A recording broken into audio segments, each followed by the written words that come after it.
Mga nagbabayad po sa Meralco buwan-buwan, pakinggan niyo po ito, unawain natin. No, ha?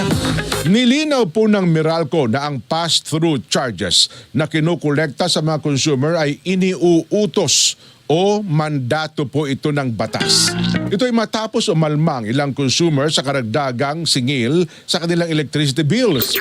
Ayon po kay Meralco Vice President Joe Saldariaga, kabilang po sa pass-through charges ang lifeline rates o mga subsidiyang ibinibigay sa mga benepisaryo ng Pantawid Pamilyang Pilipino Program o PORPIS batay po sa Expanded Lifeline Rate Law. Ito ay katumbas ng 1 centavo per kilowatt-hour na cross-subsidy charge. Binigyang din niya na ang naturang mga benepisyaryo ay nakakapagpakita ng Local Social Welfare Development Certification. Dagdag pa po ni Ginoong Saldariaga, sinasalo rin ng pass-through charges ang mga discount na ibinibigay sa mga senior citizen batay sa Expanded Senior Citizens Act.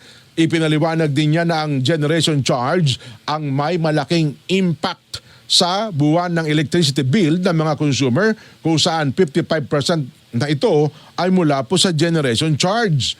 Hindi rin nagbago ang distribution charge ng Meralco mula po 2015 habang bahagyang tumaas naman ang transmission charge.